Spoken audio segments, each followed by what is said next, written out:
Hello, everybody, and welcome again to another episode of the Risk Matrix with James Junkin. Hi, James. Roll Tide. Good morning. This is And my myself. mobile Veriforce Strategic Advisory Board Command Center on the road. It's awesome. Did you get that out of your system? Yes, I practiced it this morning. And myself, Dr. Martin. We're here again with the Risk Matrix Live. For those of you who are joining us live, if you could just mute your mics and turn off your cameras. And we're going to get started here in a second. Today we have with us Katie Hill. Okay, hi, Katie. Hey, everyone. Katie is with Veriforce. She's a VP and she deals with risk portfolios for hiring clients and helps them measure what kind of risk they want in their system. And so we're going to talk to her a little bit today. As you know, we're powered by Veriforce, but we do have sponsors. And later on in the episode, there'll be a note from our sponsor, but not right now. So I'm going to roll it to James, and James, you can get us started. Hey, it is a great honor to have Katie Hill on with us today. Certified Safety Professional Katie Hill, her first podcast appearance. We thank you for coming, Katie. Katie is from where we're from in Louisiana and got her start in safety about the same time I got my start in safety. In fact, I think, Katie, I taught your first Safe Land class. That's true. The cat in the hat, best in the business, taught me Safe Land. So how did you choose to get into safety, Katie?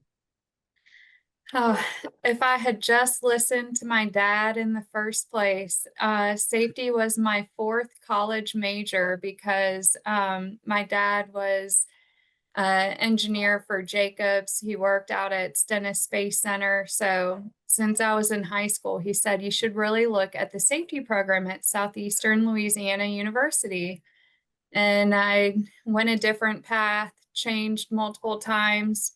And he finally said, you should really look at it. So I met with the head of the department at Southeastern, and I loved the opportunities that it brought, how there was so much variety, even within the field of safety, that I wouldn't be stuck doing one thing. There were so many different options between the field, the office, industrial hygiene. There was a lot of options to choose from, even if I picked safety as a career. So I started pursuing my degree. And it was a non-traditional program with a lot of different, a lot of people coming back to school who had a lot of really great experience in the field. So while I was still getting my degree, I said, I really need a job in safety. So I Googled safety jobs near me and PEC Premier came up and I dropped off my resume, and that was 14 years ago that I've been working there. So do you remember your first role at PEC, which is now Veriforce and part of the collection of Veriforce companies? But what was your first job at PEC? So my title, I was in the SSQ department. So I worked with contractors and clients who were using the online standardized safety questionnaire. So one of my first projects, I started shortly after the BP oil spill, and CHMM regulations were about to come into effect. So with the new regulatory environment, we had additional requirements working with our clients of how are they going to comply with CHMM and ensure contractor compliance. So I spent a lot of time on the phones working with contractors who were feeling the deadline, feeling the pressure of enhancing their safety program to be able to meet these new regulations. There was tears sometimes on the other end of the phone, people who want to do right, who want to be able to comply and just didn't know how. So it was a crash course in really helping people understand. Look at the regulations. If you don't understand this, here's different resources, people you could talk to, regulatory bodies who are there to help you. So it was a fun summer job at that point. But here you are, you're still with Veriforce, and now Yes. You're a vice president, right? And you're dealing with, or at least from what James tells me, you deal with helping people or companies determine what their tolerance for risk looks like. Can you tell us a little bit about that process? Like, how do you do they just come to you and go, I don't know what my tolerance is, or do they have an idea? Yeah, so it really depends on the client, where they could have an existing program of how they measure that contractor compliance. What are the steps or milestones, and being able to measure that. So they might already have one, and I'm working with them on how do they implement that in a platform like Veriforce is. Or a lot of the times when a client comes to us, it's what's everyone else doing? What are my peers doing? I want to know what I should be doing. And so it's really meeting them where they're at and then developing that plan for continuous improvement. Where are you trying to go and how are we going to get there? So it's rare that they have that kind of terminology to know we're very risk adverse or we're very risk tolerant. A lot of the, individuals that we work with, it's just part of their day job. It's not their full-time job. So they're trying to figure out what's the best, most efficient way to do this while still doing their company right, still doing right by the contractors and trying to protect the workers. How's that evolved since you first started at PEC 14 years ago to where we are now? How has that appetite for risk changed? Yeah, so I think we've seen a lot. I mentioned the BP oil spill already, where maybe there wasn't a regulatory impetus behind it. And so there really was a lot more leniency and up to the client to determine how adverse or tolerant they would be to the risk. And I've seen a big evolution. I think technology has enabled that, where it might not be so much hands-on, that there's a lot of paper collection, right? And well, I have to get this information in order to be able to assess it. Now it's very simple, upload a document, it's run through an algorithm, does it meet the requirements versus 14 years ago where there was a lot of manual review. So that's definitely helped with the evolution of it. But I think people just are seeing the impact of it and seeing the investment in safety being worthwhile, that they want to do better as well. So it's definitely evolved quite a bit. So I'm gonna roll back to something you said. What are all the cool kids doing to man? Yeah, you said they call in and they ask what their peers are doing. What are all the cool kids doing to manage their risk? Yeah, so I mean, if you're a cool kid, you're talking about leading indicators versus lagging indicators, right? So there's a lot, how can we predict or see the risk before it ever happens? We want to be able to be proactive instead of reactive. So that's a lot of where people are trying to get to of, I don't want to not use somebody just because they've had incidents in the past. I want to know where the risk is in the future. And so you So have to get out your magic wand, which yeah, James has. James has a magic wand. He uses it for other things in I'm the safety, but wizard. he's the wizard. But you get out your magic wand and you just say, I don't know, right? I mean, because yeah, dare I say, it just depends. yeah, yeah. So there is an emphasis on are the workers trained? Do they know? Anybody could get a written policy off the internet at this point, because technology's done a lot of wonderful things. So we have access to the information, but the big question is, have you implemented it? So field audits is going to be a big part of that as well, right? And again, with the advancements in technology, well, how can we scale that up? I've talked to clients for a number of years where I want to be able to audit 1% of my workforce on an annual basis. Congratulations, in 100 years, you'll be done. So how can we do more of these at scale, or better identify which of these contractors are presenting risk, so I know that I'm auditing the right ones.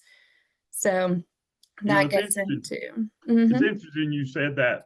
Yesterday, in fact, I got a call from a contractor who said, "Hey, I'm being assessed. I don't understand this question. You know, we work with concrete, and that's what we do. We saw concrete and do concrete construction, but they're asking me for this information that's inside my policy about my silica exposure and control plan." And I see that evolution now from it used to be, do you have a silica exposure control plan, to what are you doing with your silica exposure control plan? And can you prove that you're implementing the plan as you sent to us and as prescribed? So very interesting how this risk tolerance is getting smaller and smaller and smaller, and people are looking beyond just, hey, what does your written safety management system say, to saying, are you actually implementing this in the field? And there are a lot of different various ways that people go about figuring out whether there's an implementation there. So is that, my experience, true with what you're seeing in the broader scale when you're dealing with hiring clients, that they're more interested now than ever before about what contractors are actually doing? Yes, absolutely. We've seen that with either audits that the client themselves are performing, or asking for resources, what are other areas where they could get this information. But we've definitely seen that trend to go beyond just the written program, but what's the proof behind implementation? So Cool.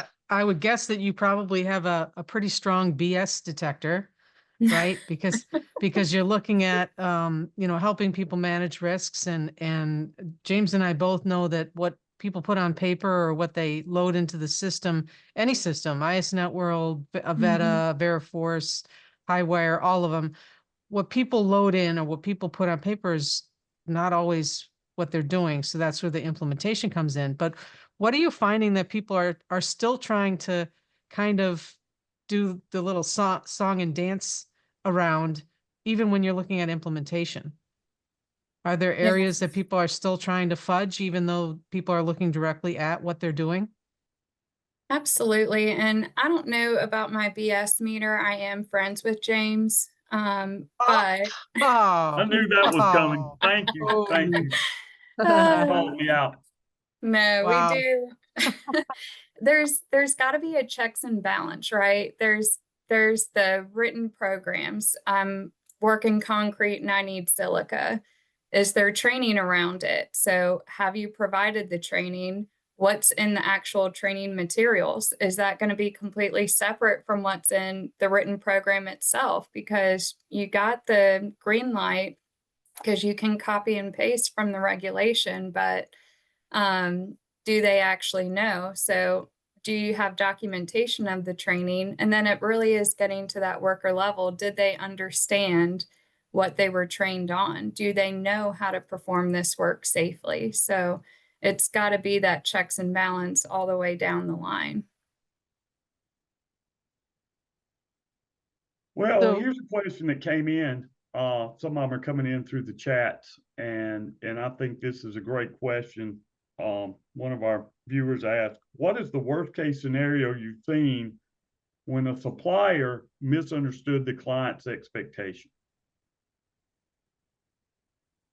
Well, I mean, worst case scenario would be somebody getting hurt, right? They didn't understand what it is that they were supposed to have, the work that they were contracted to do, the environment that was at that site, a multi-employer work site. There's a lot to work around of multiple types of operations being done around each other. So it would definitely be ultimately somebody being hurt at the work site because of that misunderstanding. One of the ones I experienced resulted in a pretty severe injury. It was in North Dakota. We were working with another contractor. And it always seemed that when we had instances, we were always working with someone else, simultaneous operations, multi-employer work sites. You know, we had a pretty good organizational safety culture within the company I was working with.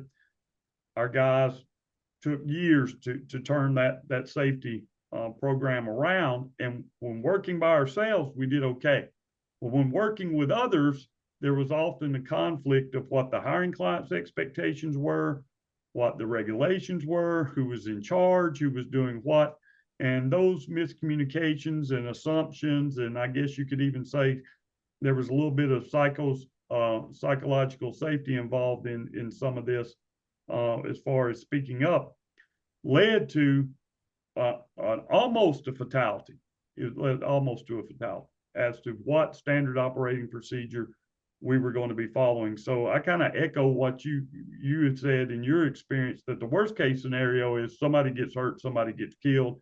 I guess the next worst is we damage the environment, or we tear up our own assets or the assets of our hiring client. As you go through these expectations, when you're talking to hiring clients, how do you go about setting expectations for contractors? Like, what goes in the decision process for saying, we only want to really just look at their insurance and fill out a pre-qualification questionnaire, and then moving through what I would call a maturity matrix, or a maturity of how they're managing their contractor management system? How does that work? Exactly like you said, what are you doing today and where would you like to go? And that's really where the questions come in. Well, what are my peers doing? What are the best in the industry doing?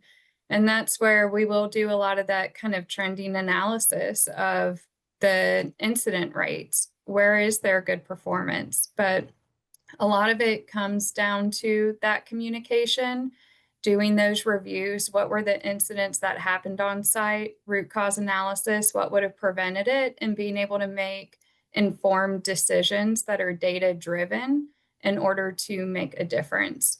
We don't want to implement change just for the sake of it. So what are the things that can be done to impact what it is that we're seeing, either on that particular client site or in the industry? You said something, and I'll let Dr. Martin jump in here, but you said something about total recordable injury rates I want to comment on. I'm very much against camps. And in safety, we like to get in camps, like you're in the human performance camp, or you're in the behavior-based safety camp, or you're in the whatever camp, right? And there's been this huge debate about total recordable injury rates and its predictability for what's going to happen in the future. But you said something that I thought was very interesting, that you look at that lagging indicator for trends. And certainly I think that's something you can use total recordable injury rates for, is how is a company trending when evaluating risk? If you're going from 2 injuries to 4 injuries to 6 injuries, doesn't mean you're going to have 8 next year, or that the severity is going to go up. But it certainly makes me wonder about what's going on with the safety management system of whoever we're looking at when they're trending in the wrong direction over a multi-year period. Is that how you see it as well? Absolutely. We shouldn't throw the baby out with the bathwater. We do want to become more proactive, but there's a reason TRIR has been a staple. It is valuable information, especially, as you say, in the trending. We have to learn from what happened in order to affect that change. Okay.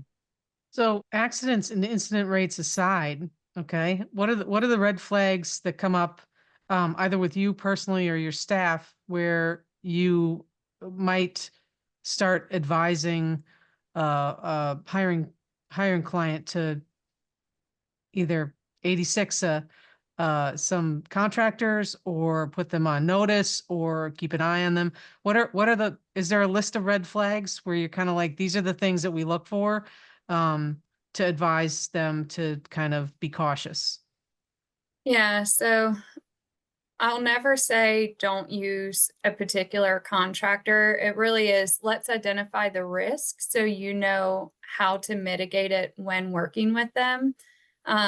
So some common ones, a fatality, right? If there has been any number of fatalities, especially in the last 3 years, that's an immediate red flag, the majority of the clients that I work with. Industry or incident rates aside, an interesting one I've seen, a lot of people are looking at the length of time in business. So if this is a brand new startup, that's a flag that's raised, not necessarily a red flag, but doing that due diligence on, is this a company who had bad rates or wasn't performing well? And so they shut it down and restarted, and it's all the same owners and same people, just under a new LLC. So that's one that clients will commonly look at. Is there a nefarious reason why this is a new company, or are they truly new? And if they are, do they have the management system in place that they need?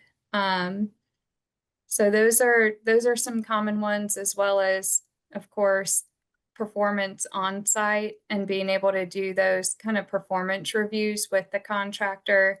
So even if there weren't any incidents, were there near misses, or just what was the performance on site? Is it somebody that you would want to continue working with, especially when it comes to some of our clients who work in multiple regions? So maybe the crew over in North Dakota is doing great, but the one in West Texas isn't. What does that say about this corporation?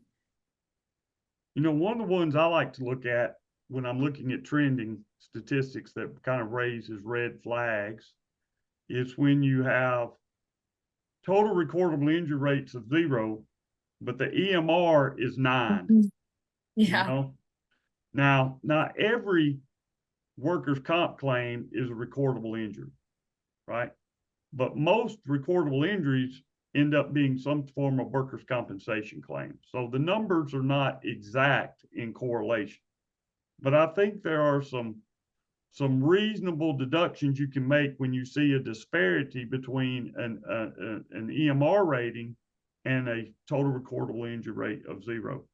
Is that one of the red flags that pops up for you as well when you're looking at risk and say, hiring clients, y'all should maybe look at this a little bit deeper to see if there's a reasonable explanation in the disparity of numbers? Absolutely. TRIR and EMR go hand in hand. So those are both common flags.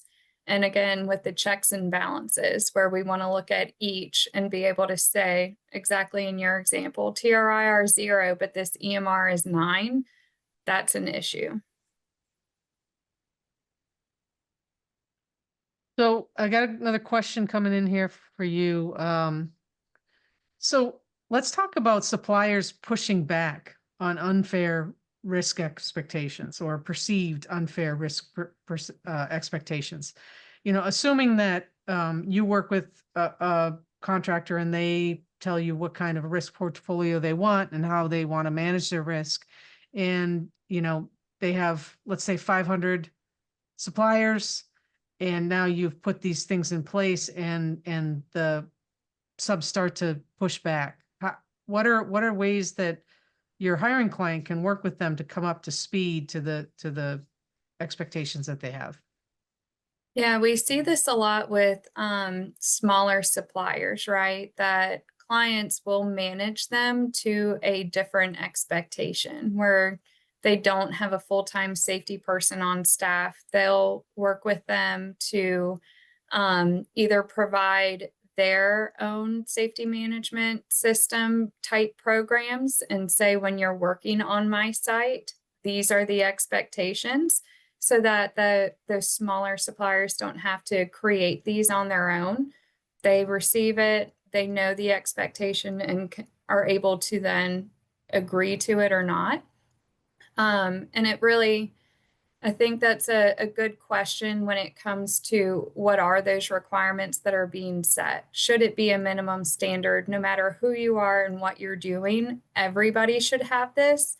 It's rare that there's a policy or program that's true for, right? A lot of this should be risk-based and based on the type of work that you're doing and what is the risk that you're presenting. So it really is also tailoring those requirements so that they are not just fair, but applicable. You don't want people to have to do this work just for work's sake. Right. So let's talk about this for a second. We've been focused a little bit on what's going on with the hiring client. A lot of safety professionals that listen to our podcast work in the contractor side of this, or the supplier side, or the vendor side. How can a contractor, a supplier, a vendor overcome a negative event? Meaning, bad things often happen to good company, right? Sometimes injuries occur. Sometimes fatalities occur. I think we've kind of come in safety where we're making moral judgments about somebody because an incident happened on their site, and maybe that incident wasn't foreseeable or predictable, right? Regardless of whether OSHA cited them or not. It's a horrible incident, and I'm on my 19th fatality investigation, and every one of those were involved in a contractor type situation. They work for a contractor or a subcontractor. The vast majority of those companies were good companies. How do they recover from that, Katie, from a business standpoint? Right. I'm a big proponent of mitigation plans when I'm working with clients, and again, with evaluating that risk. Just because there's been that fatality or the TRIR is high, what have they done to correct it? Let's look at the trends. Are they performing better now than they were then? Or if it's a recent event that you're trying to overcome, I think communication is essential to be able to present that path that you're taking and say, this is what happened. We did an investigation. We've done the root cause analysis, and these are the actions that we're going to take in order to prevent this from happening again. And I think most clients are receptive to that if you're able to communicate that and have a good plan and path forward, that they would receive it and be able to continue working with you. That's been my experience as well. Honesty and being forthright and acknowledging what mistakes were made and putting corrective actions in place and countermeasures so it never happens again goes a long way in not only in dealing trust in your employees that work for you, because they're the ones that are garnering the risk, right? To themselves, but also to your suppliers, your client relationships, et cetera. So just because you had a bad incident, I think what you're telling us does not mean that that's the end of your organization. Like you're out of business. Nobody's ever going to want to work with you again. There'll be certainly some restrictions placed maybe on you, but being proactive with a mitigation plan can help overcome some of the negativity that we see post-incident. Exactly. And James and I see this all the time with our clients, right? We do a lot of OSHA work. James a little bit more than I do. The best thing you can do is put your best foot forward and go all in to do corrective actions, mitigate things, show that you're working towards it and that you really do care.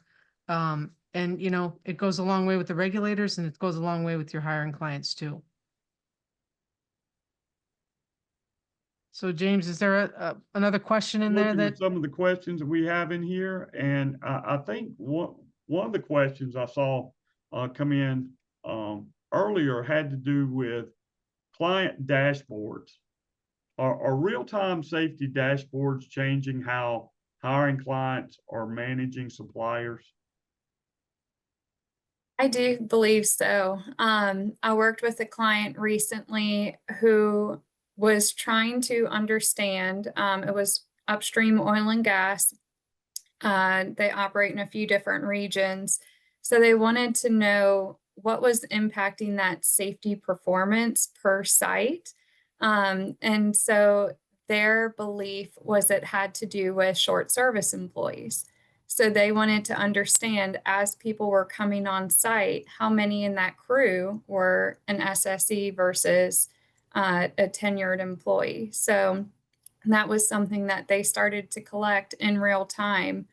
Who was checking in, what was their experience, so that they could take that data and overlay it with those incidents that were happening and be able to come to those conclusions of, is it one with high SSE rate or low SSE rate, and what was that performance?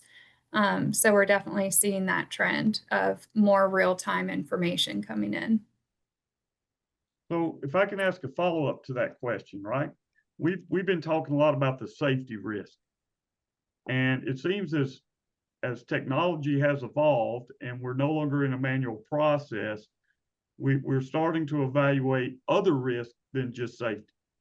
So how have you seen that evolve moving into other sectors like psychosocial hazards, mental health, of course, ESG components, and with some of our larger and international customers? How have you seen that process? Yeah, there's definitely been a lot of interest in it. And again, that's where a lot of the question of what are other people doing about it? Because I think people are interested, they see the value in it, but don't know necessarily how it fits into the puzzle.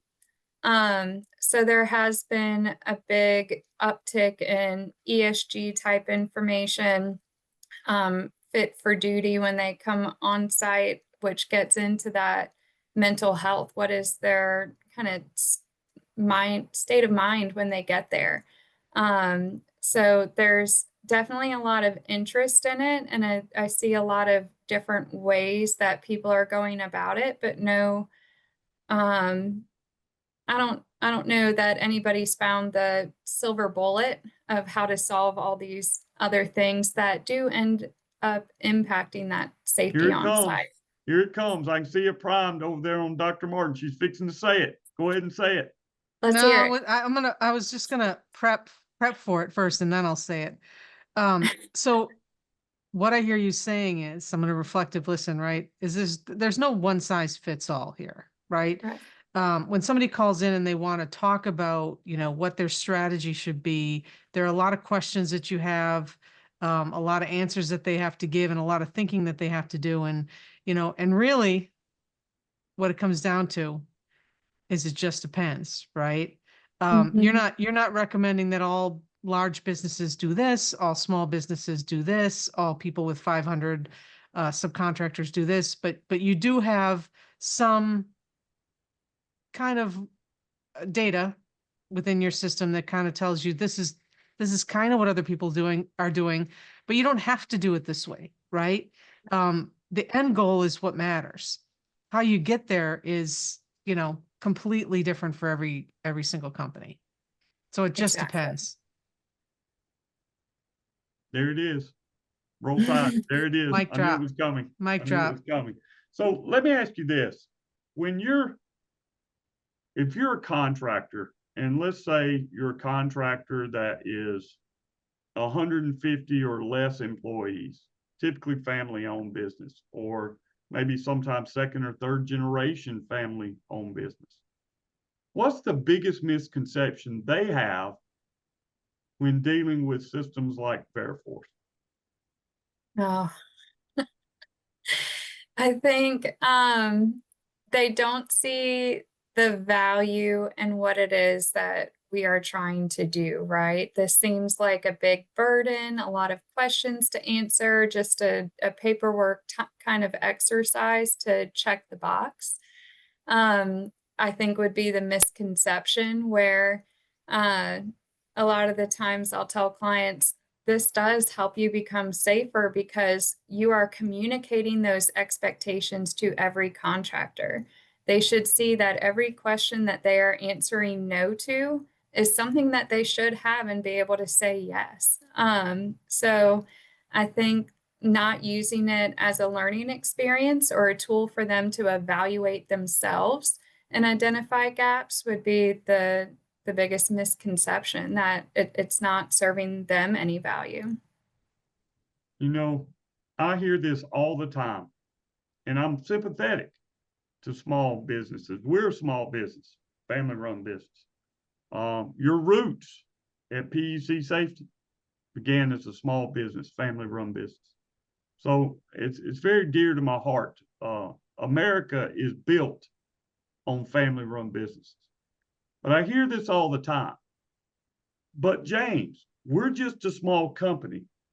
There's no way we can comply with all of these safety rules, as if the rules only apply to those larger companies that are out there.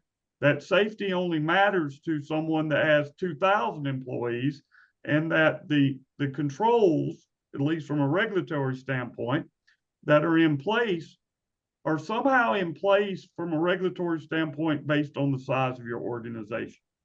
And I hear it all the time, because it's really what they're saying is resources. We don't have the resources to compete with the safety requirements of larger organizations. So what are you seeing or have seen from a hiring client perspective of how they're able to go out and assist some of these smaller contractors who have limited resources in moving into a compliant state, thereby reducing the risk to the workers and to the project? Yeah, exactly. I think I see it often.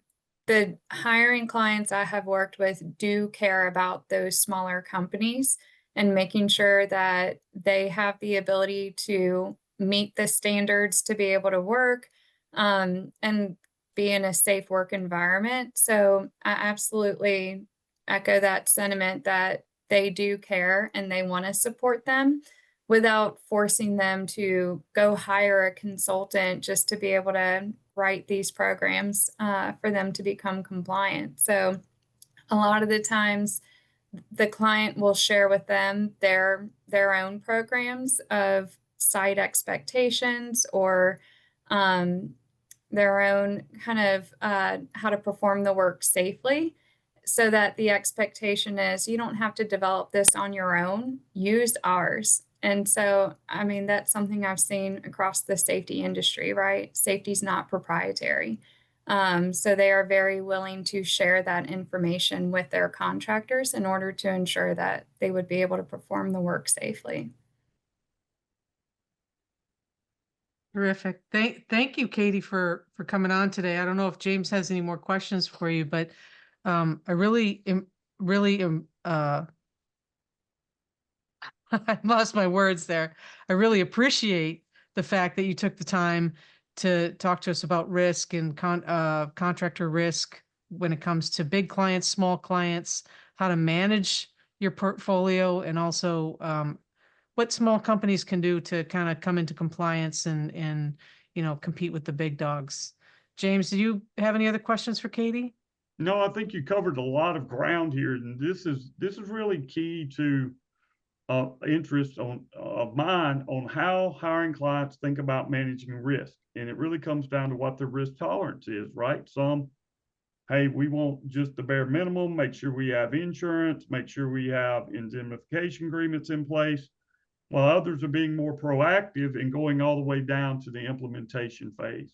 So no matter where you are in the process, there's always a maturity factor. And I find it very interesting how things have matured, Katie, since you started 14 years ago at Veriforce, and the way things are now. So thank you for coming on and for sharing your wisdom with us. We appreciate what you do in helping workers get home safe from high hazard jobs. Maybe we can have you back for your second podcast appearance. That's right. We're gonna keep you. We're gonna keep you with us. So this has been our 96th episode. We're coming up on our 100th. So please keep tuning in. Going to wherever you listen to your podcast, subscribe, press that like button, put some comments in there, talk to us. Let us know if you want to come on the show. But we are here to tell you, or to bring up topics that you guys want to hear about. James, you want to take us out? Thank you for everyone that came and attended today in our live session. And thank you for all of you who will be watching this recording of Dr. Martin and Katie and I talking about all things related to risk. If you didn't catch this live, you're probably watching us over there on YouTube at Veriforce's YouTube channel, or on Spotify, or on Apple Podcast. Hey, go over there and hit that subscribe button. Your mama wants you to hit the subscribe button. Tell them what to do, Doc. Hit the like, subscribe, follow us on Spotify, Apple, all those different avenues you can find us. And please keep tuning in. You are what makes us great. Thanks again for listening, and Roll Tide. roll Thanks. tide. Out. Your hiring clients are watching. Every move, every mistake, every excuse. Katie Hill, CSP, has spent 14 years helping clients decide who stays and who gets dropped, why you got hired, why you'll get cut, and the risk you don't even own that could take you down. Join hosts James Roll Tide, Junkin, and Dr. Linda, It Just Depends Martin, Tuesdays at 11 a.m. Central and 12 p.m. Eastern. Risk Matrix Podcast, powered by Veriforce.